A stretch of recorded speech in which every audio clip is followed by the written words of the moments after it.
another view from the van with Paul from Magpie 24/7.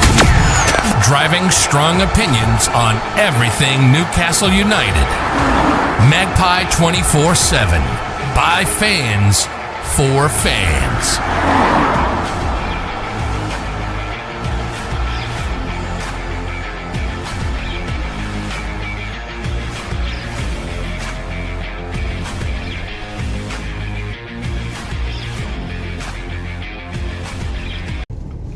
How is everybody doing? It is Paul from Magpie 24/7.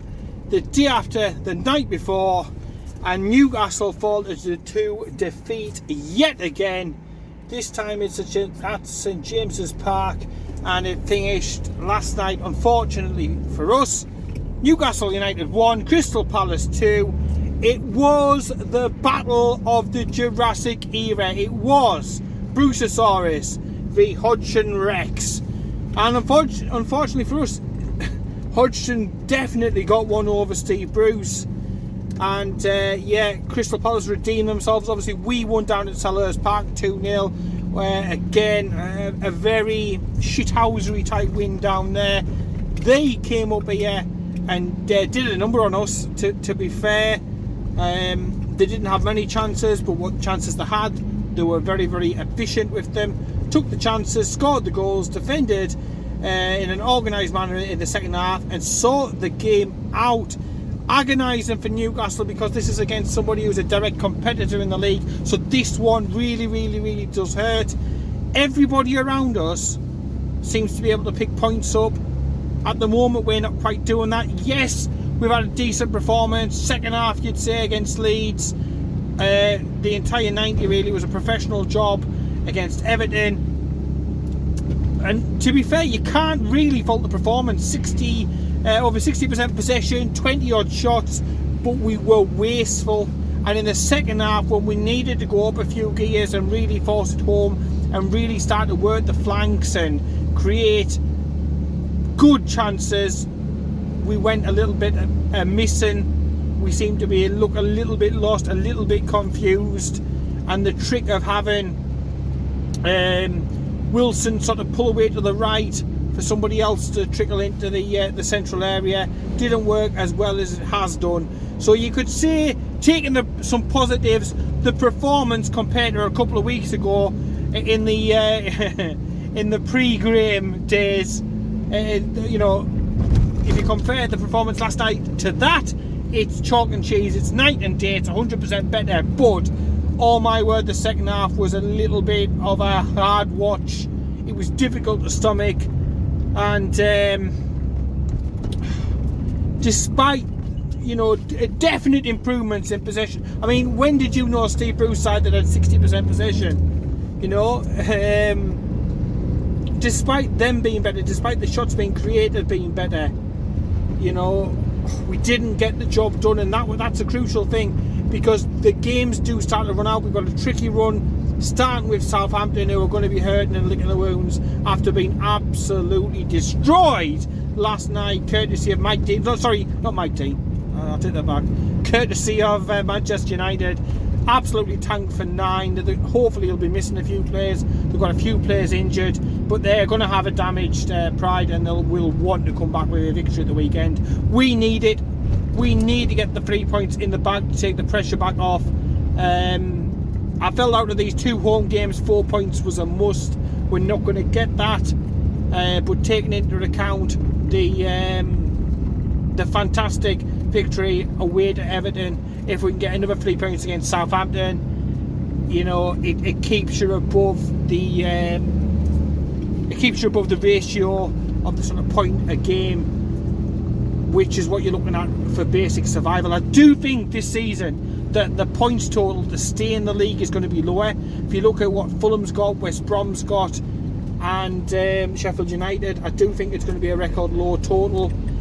We've got to pray, because Fulham do have 2 games in hand, that they fuck it up. We do not need them, and this is the worrying thing, that we are relying on results from elsewhere. I think Sheffield United are gone, despite beating West Brom, who are just above them in the table. I think both of them cancel each other out. I think Big Sam's luck will finally run out. Them two had to go back to the Championship. Fulham, on the other hand, let's see. We've got to hope that every Fulham match goes the opposition's way as much as possible, and we maintain as much of a gap as possible, because there is still a gap at the moment, and you'd rather have the points on the board than have the games in hand, definitely. But make no qualms about it whatsoever. We are in the shit and we need a win. I don't think any other result does at the weekend against Southampton. We need a win. No excuses, no stupidity like putting bloody Graham Jones up in the stands when he could be down on the park, affecting things, motivating things, and this, that and the other, because, you know, there's definitely been an upturn in performance and stuff since he's come in. All this shit that Steve Bruce has come out saying that we've been working on this for X number of weeks. You've had months, you've had 18 of the bastards, and you've done nothing like that. So don't lie, Steve Bruce, and tell me that this is all your doing. It's nothing to do with Graham coming in. Just desperate for the glory and the satisfaction for himself. Banished Graham Jones up to the stands last night in a pretty bizarre move. That's, you know, people are now arguing and saying, did it or did it not have an effect? It's regardless. It's like a distraction that wasn't needed. And if he was needed in the box for the game against Everton, why was he not needed in the coaching box, the coaching area, whatever you want to call it, for this game? You know.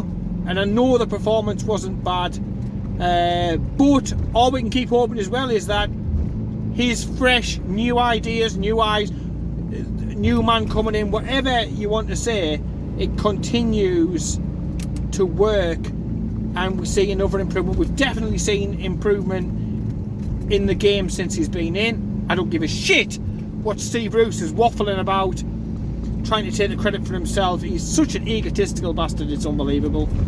But no, he's got to continue the development. So we need to see a continuing improvement in crossing, chances created, and then finishing. Obviously we need to improve that and find a way to get the goals to chances created ratio much higher than what it currently is from the last game. Continue to work on set pieces, throw-ins, corners, because far too often the ball comes back to a Jeff Hendrick, who I'll get to in a minute, and then it works its way back to the keeper. Got to have some sort of ability to get the ball and to get it forward, because it's like a predetermined thing, and I've done this throughout the time with Bruce. We look incapable of even taking a throw-in, to be honest, but when we do get the ball, it just like it's a magnet back to our goal area, our goalkeeper, and basically then the keeper punts it long, you lose possession. So little things like this we can work upon. You know, we need to keep the amount of chances that we're creating up, we need to get more clinical in front of goal, and we need to continue to work on things like set pieces, throw-ins, corners, that sort of thing. Because if you waste a whole hat of good chances, and I was saying this to the missus at half time, if you're wasting chances, it will bite you in the arse, and bit us in the arse it did in this game. It was a classic bite in the arse thing, because they didn't have a whole host of chances. Carl Darlow didn't have a lot of work to do in the Newcastle goal. The first goal that he conceded, a wicked deflection, Thundercunt, wicked deflection, bang, not much you can do about that, to be honest. You can question some of the defending, perhaps, from out wide, perhaps you could, but sometimes you've got to just say that, look, it was an absolute tremendous hit, and the deflection, I think if it doesn't get deflected, I think Darlow gets a hand on it, and I think it's a different kettle of fish. But like I say, the old adage, if your mother had a fucking dick, she'd have been your dad, vice versa. So it did get a deflection, it did go in, but then the second goal coming so quickly afterwards, bang, Cahill, I think it's his 50th goal that he scored. You know he's decent off set pieces and corners. we didn't do enough for my liking. We really did not do enough to keep that bastard out. And I was disappointed more in that goal than the first goal, because the first goal, you've got to admire some of the quality. You really have got to as a football fan. Speaking of which, Shelby's goal, that is where Shelby needs to be if he's in the team. And by the way, I don't think he should have been captain in a month for Sundays. He's not captain material. I mean, come on. Doesn't lead, he's not vocal, he's not an organiser, but less onto that. But it was a cracking finish. Superb. That's where you need Shelby. That's where he's at his most effective. That's where you'll get most out of him. Where you won't get anything out of him is running back to his own box, putting a tackle in, or bursting a gut. He cannot do it. It's like asking a fish to climb a bastard tree. He can't, or won't, but probably can't do that. I've never seen it in him. So I'm glad that in this new system that's magically coming along at the same time as Graham's come along, right? Graham Jones. I'm glad that this as this new lad's come along, we are playing further up, and in turn he has got Shelby literally looking around the edge of that box to do exactly what he did last night for the opening goal. And the only thing I can say about that opening goal is with Newcastle, and I think Bruce touched upon it in his press conference, not that I like to hear his dulcet tones, but perhaps we scored too early. The players thought that we could sit back or it would just come. And although it's good to see, I mean, I think certain players, and I want to mention one again, and I've championed this lad from before being on Magpie 24/7, and I'm still championing this lad now. Miggy Almiron, he runs more than a long distance runner. He really, really does. And you know, McMenamin, he was surprised that he was tracking back this little bit. I've seen it all the time. He tracks back, he puts the graft in, he gets forward, he makes runs. He was unlucky a couple of times. He nicks the odd goal. I really, really like Miggy Almiron, and I thought he was tremendously unlucky. I think that's probably our best player last night. You know, it's like, you know, something you look at him and think, what more could you do? And we've just got to hope with him back playing in the number 10. Fraser, who got obviously some more game time, some more minutes in his leg, sometimes in his right position, sometimes playing it right back. There was some bizarre stuff at the end. It really was a clusterfuck at the end. But again, he's on the pitch. You're getting ASM on the pitch. We're getting some more minutes in him as well. I would like to see Wilson, ASM, Miggy and Fraser all start against Southampton. So Miggy in the 10, Wilson up top, ASM one side, Fraser the other side, and really, really go and attack Southampton. Get an early goal, but then don't take our foot off the brake. These are going to be confident. They've not had a victory in a couple of games. We know what sort of psychological shit that does on players. We've seen it firsthand in Newcastle. But then look at it this way: get a second, and they are going to be shitting bricks, house bricks probably. Get a second, and then really try and put the game to bed and get a huge 3 points. We need these 3 points desperately. That'll move us up to mid-20s, like 25 points. I don't think a draw's any good. We've got a couple of tricky games coming up after that before we get to the likes of West Brom, which is another great game. If we can get a win, West Brom can keep faltering. Fulham don't take advantage of the two games that they've got in hand. Then all we need to do is maintain that gap between now and the end of the season. And with games against the likes of West Brom and stuff, we're capable of doing that and staying up. And I know the shat loads floating around about takeovers, more dates than, oh god, one of these fucking low lights off one of the shores or something like that, or some crap like that, or bloody Love Island or something. Load of shite anyway, whatever the fuck it is. But if we are to keep that glimmer of hope with regards to a takeover happening, we need to stay in this league. I do think it'll be a record low points total this season to stay up. I think you could be talking early 30s, 32, 33, 34 points, may be enough, but for Newcastle, they can't go in with that mentality. You've got to think 40 points, get to 40 points. We're going to need at least another 5 wins, say at least 5 or 6 to stay up. Southampton's a fantastic opportunity to try and get one. I know they played some great football at times, don't get me wrong. They've got some good players and everything, and they've blown some teams away, but we're at home, we're at St James's Park, we need the points. So at some time we've got to step up, man up, and if we take some of the chances we've been creating in the last couple of games into this, there's no reason why we can't beat Southampton. They're not invincible.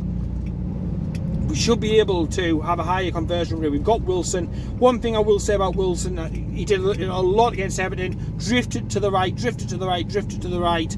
I would like to see him a little bit more central, a little bit more in the busy area. I understand why, because he was trying to drag players out of position for Miggy to get in there. But in reality, I would like to see... I would definitely like to see him given a more central berth, a more central role, because he's the sort of person, if he gets one chance, he is more than capable of sticking it back in the net. We don't have too many of them, and hopefully if things aren't going right, then hopefully Bruce doesn't do the old adage of chuck every single striker he's got on and forget that he needs people on the pitch who can create a goal as well, who can get out wide and get the ball in to actually create a proper chance, rather than just put a load of strikers in, hoof the ball up and hope that it drops kindly to somebody. Because I think at the moment, although Bruce has had a lot of luck recently, I think the Bruce luck, the Bruce charm, whatever it is out at the moment. So we've got to do it by skill, getting the ball wide, whipping the ball in, getting the ball to Fraser, getting it to ASM, using their trickery, their pace, crossing ability, and ability to win free kicks and corners and that sort of thing. Trickery from Miggy, and the clinical power, because he was again an absolute beast up top, Callum Wilson, for us yesterday. Touching upon that, I will say VAR, what the actual fuck is going on there, because it was a clear red card in the second half. I put the clip onto the Facebook page. Check it out if you haven't already.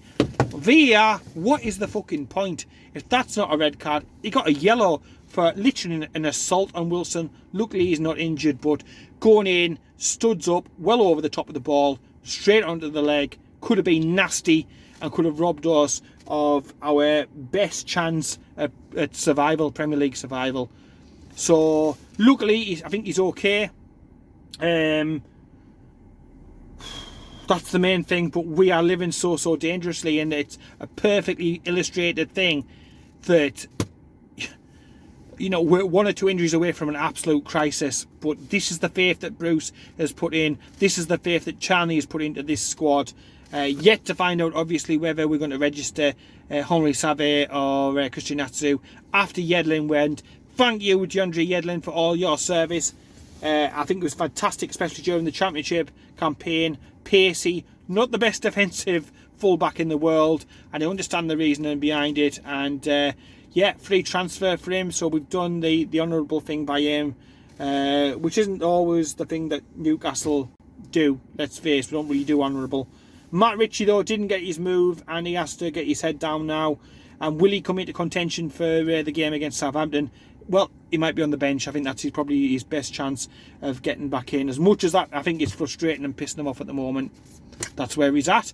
Anyway, going to be recording the Magpie 24/7 podcast later on. It's a bit of a special one. We've got Owen back, who you'll remember from days gone by, from our previous haunts and stuff like that. So myself, Kyle and Owen, all on the podcast tonight, so I'm looking forward to that greatly. I am still looking forward to the match at the weekend. I think it's a chance for us to bounce back and get a victory, and I've seen positive signs that filled me with thoughts that we can do it. We've got to do it. Now is not the time to go down, and it's not the time to stop fighting. It is the time to sack Bruce, though. So Lee Charney, if you're watching, do the honourable thing. because I'd rather have Graham Jones for the rest of the season than put up with Steve Bruce anymore. I'm sick to the back teeth of him throwing players, coaches, colleagues, the club, the fans, every fucker basically under the bus. Anyway, take care, especially in these difficult times. Keep it tuned, and quite literally, because we're doing the podcast shortly, I'll speak to you later.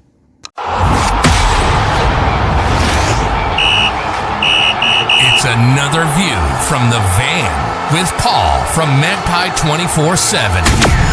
Driving strong opinions on everything Newcastle United. Magpie 24/7. By fans, for fans.